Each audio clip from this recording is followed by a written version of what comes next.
না, এটা আমি আজকে বলেছি, এখানে মঞ্চ থেকে বলেছি যে দল যাকেই দায়িত্ব দিবে তাকে মানতে হবে।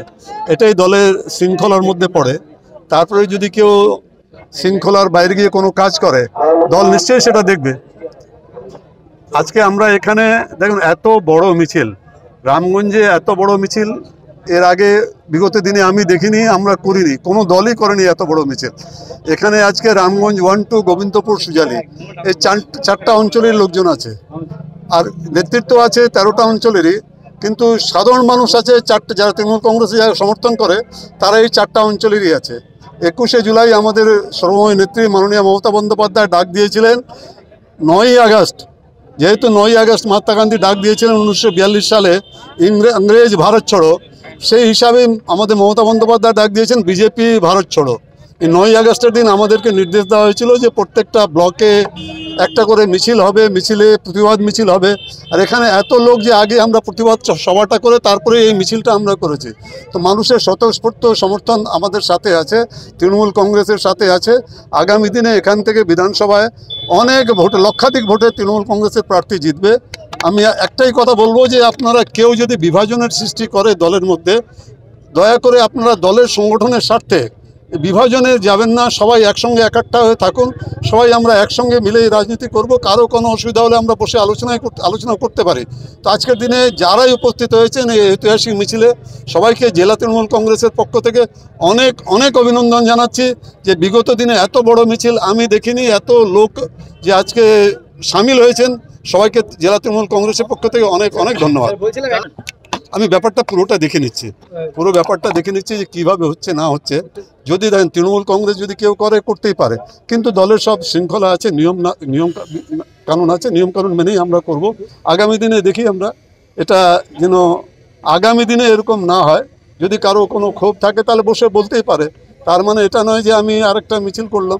তাও যদি কোনো সাংগঠনিক ব্যানারে, যেমন মমতা বন্দ্যোপাধ্যায় বলেছেন তৃণমূল মহিলা কংগ্রেসও মিছিল করবে, আইএনটিটিউসিও মিছিল করবে, মিছিল তৃণমূল যুব কংগ্রেসও করবে, তৃণমূল ছাত্র পরিষদও করবে, তৃণমূল মাদার কংগ্রেসও করবে, সবাই সংগঠন কলকাতায় ধর্মতলায়, সবাই বাড়ি বাড়ি 2 দিন 1 দিন করে করে তৃণমূল যুব কংগ্রেসও করেছে ওখানে কলকাতায় ধর্মতলায়, তৃণমূল মহিলা কংগ্রেসও করেছে, আইএনটিটিউসিও করছে, সবাই এই মিছিলটা করতে পারে।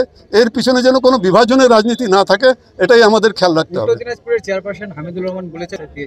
না না, আমরা বসে আমরা নিশ্চয়ই মেটাবো, এটা আমাদের দায়িত্বের মধ্যে পড়ে, আমরা নিশ্চয়ই। আজকে বিশাল মিছিল আমাদের নেত্রী ডাক দিয়েছিলেন 21শে জুলাইয়ের মঞ্চ থেকে, যে আগামী 9 আগস্ট বিজেপি ভারত ছাড়ো এই আন্দোলন করতে হবে। সেই নির্দেশ অনুযায়ী আমাদের জেলা সভাপতি দক্ষ সংগঠক সম্মানীয় কানাদার নেতৃত্বে আজকে আমরা রামগঞ্জে ইসলামপুর ব্লক তৃণমূলের পক্ষ থেকে সেই আন্দোলনটা করলাম, মিছিল এবং প্রতিবাদ সভার মধ্য দিয়ে। বিজেপি ভারত ছাড়ো, কারণ মানুষের মৌলিক অধিকার আক্রান্ত, গণতন্ত্র আক্রান্ত, সংবিধানের উপর আক্রমণ হচ্ছে, ভাষার নামে মানুষকে আজকে অপমান করা হচ্ছে, জেলে পুড়িয়ে দেওয়া হচ্ছে। যেই কাজটা একসময় ইংরেজরা করেছিল, আজকে সেই কাজটা বিজেপি করছে। তাই আমাদের নেত্রী বিজেপি ভারত ছাড়ো ডাক দিয়েছেন, সেই কর্মসূচি আমরা আজকে সামিল হয়েছিলাম। মানুষ আসছে, কি বলবেন? সুজালি অঞ্চলেই শুধু না, এখানে 4 অঞ্চলের মানুষকে আমরা থাকতে বলেছিলাম, কিন্তু 4 অঞ্চলে যে তৃণমূলের শক্তি এত শক্তিশালী আজকে সেটা প্রমাণ করলো তারা, যে এখানে 13টা অঞ্চল আছে ব্লকে। আমি বলেছিলাম যে শহরে আমরা ওটা মিউনিসিপ্যাল এরিয়া পড়ে, তো ব্লকের প্রোগ্রামগুলো আমাদের জেলা সভাপতি বলেন যে ব্লকের প্রোগ্রামগুলো চেষ্টা করো ব্লকের এরিয়াতে করার জন্য। সেই মতো আজকে আমরা রামগঞ্জে বেছে নিয়েছিলাম আজকের আন্দোলনের জন্য। তো যেহেতু বাকি অঞ্চলগুলো দূরে দূরে পড়ে, তো আমরা বলেছিলাম এই 4 অঞ্চলের সমর্থকরাই শুধু থাকবে, আর নেতৃত্ব সব অঞ্চলের থাকবে। সেইভাবে সবাই নেতৃত্বরা আছে, কিন্তু এত বিশাল জমায়েত এটা আশা করিনি, আশার উপরে হয়েছে। তাই জন্য এই 4 অঞ্চলের মানুষকে সভাপতি আমি আছি, আমার সঙ্গে ব্লক কমিটি আছে, কামালউদ্দিন যেরকম ভাইস প্রেসিডেন্ট আছে, আরও অনেকে আছেন দায়িত্বে, জাহিদুর রহমান আছে ব্লক কমিটিতে, তেমনি যুবর কমিটি আছে, যুবর ব্লক সভাপতি নুরুল আজম, আর এই অঞ্চলের ব্লক যুবর সভাপতি হচ্ছে ওয়াহিদ, বর্তমানে তিনি আছেন। তো এখানে আমি এদেরকেই চিনি, বাকি আপনি কার কথা কি বলছেন, কে কোথায় কার নিজেকে কি বলে দিচ্ছে তা তো বলা সম্ভব না। এখন কেউ নিজেকে কত বড় লোক নিজে বলে দিচ্ছে তা তো হয় না। আমার সংগঠনে এমন নামের কোনো লোক দায়িত্বে আছে বলে আমার জানা নেই।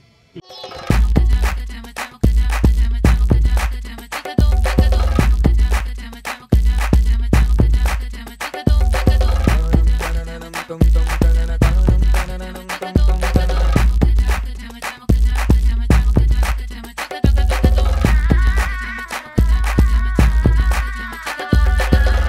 অ্যাপ্লায়েন্সে যত জিনিস আছে সবই পাচ্ছে খুবই কমের মধ্যে।